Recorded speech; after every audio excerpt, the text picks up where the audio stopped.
दोस्तों, दिल्ली में गाड़ियां सस्ती मिलती है, बिल्कुल सही बात है। अगर आपके स्टेट में फॉर एग्जांपल अगर राजस्थान में कोई भी गाड़ी 1.5 लाख की है और अगर दिल्ली में जाके देखेंगे तो वो गाड़ी आपको 70-80 हजार में आराम से मिल जाएगी। वहां पर सस्ती मिलती है गाड़ियां, क्योंकि वहां पर 10 साल और 15 साल वैलिड है। 10 साल डीजल की गाड़ी और 15 साल पेट्रोल की गाड़ी।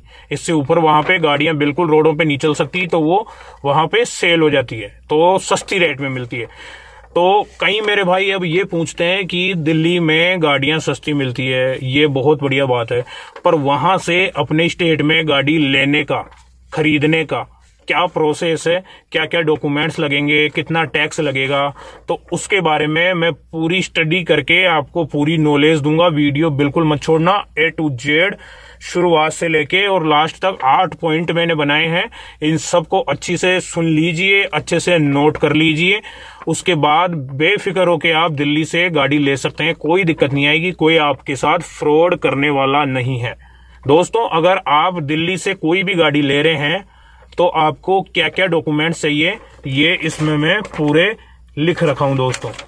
तो देखो, दिल्ली टू अदर स्टेट जब भी हम कोई गाड़ी लेंगे, हम कोई गाड़ी खरीदेंगे, चाहे डीजल हो चाहे पेट्रोल हो, तो सबसे पहले हमें क्या चाहिए? सबसे पहले नंबर पे है हमें 2 चाबियां चाहिए। कई बार हम किसी डीलर से या किसी सेलर से, ओनर से हम गाड़ी खरीदते हैं, तो वो बोलता है भाई साहब मेरे पास तो एक ही चाबी है शुरू से ही, तो एक ही चाबी दूंगा आपको।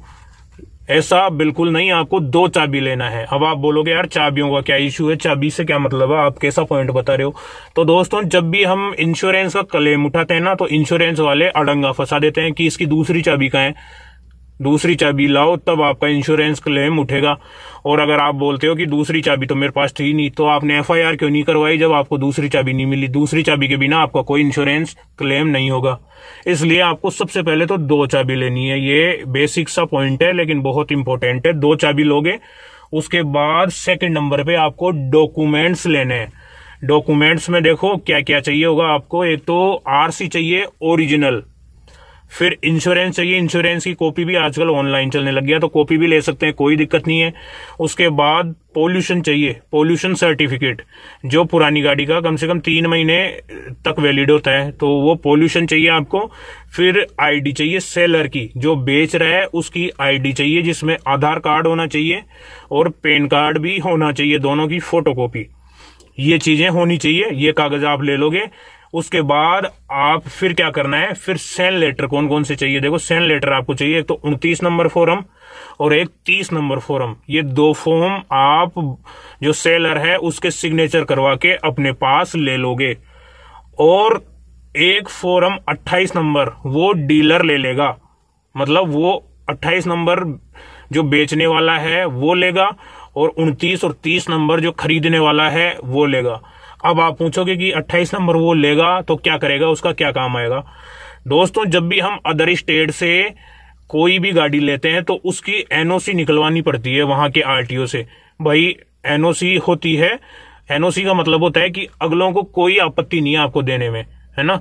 तो वो वहां के RTO से NOC हमें लेना पड़ता है कि हाँ RTO आपको दे रहा है गाड़ी, उसे कोई आपत्ति नहीं है।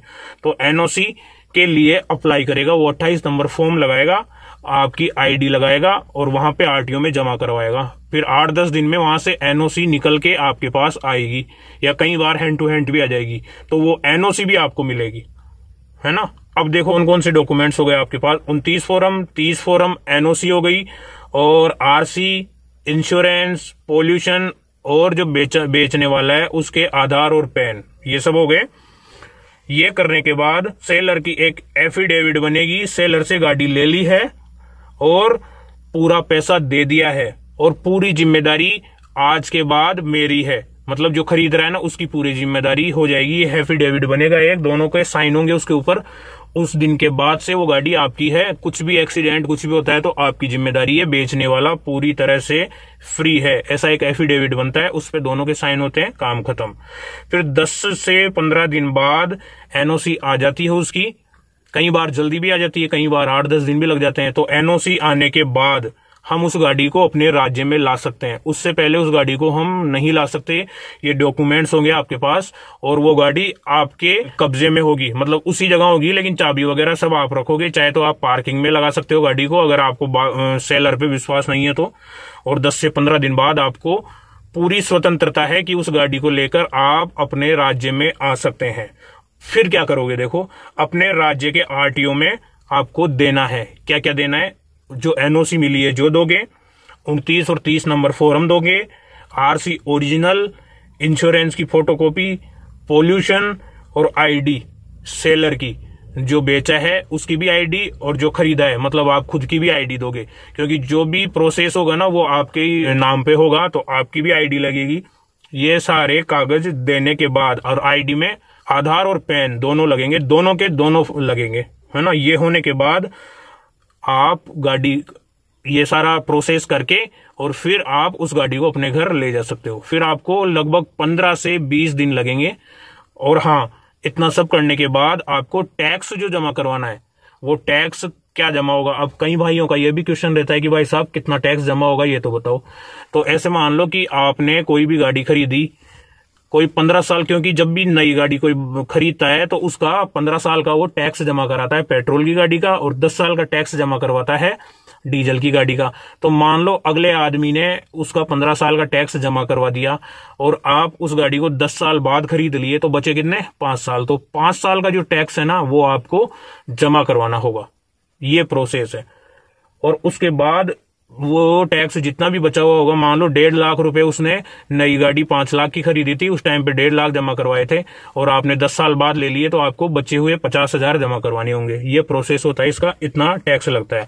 ये सब करने के बाद 10 से 15 दिन में आपकी गाड़ी की जो आरसी है वो बदलकर और राजस्थान नंबर या आपका जो भी स्टेट है उस नंबर की बनकर आ जाएगी आपके घर, और उस गाड़ी के नंबर भी बदल जाएंगे। तो ये पूरा प्रोसेस है A to Z, 2 चाबियों से लेके और घर पर गाड़ी आने तक सारा प्रोसेस मैंने आपको बताया है। उम्मीद है वीडियो आपको अच्छा लगा होगा। दिल्ली से गाड़ी खरीदने का पूरा प्रोसेस आपको बता दिया है दोस्तों। तो अपने दोस्तों में भी शेयर करना और वीडियो को लाइक भी जरूर ठोकना, चैनल को सब्सक्राइब करना अंकेश शर्मा व्लॉग को इसी तरह के वीडियोस देखने के लिए। चलिए आज के लिए इतना ही, तब तक के लिए जय हिंद, वंदे मातरम।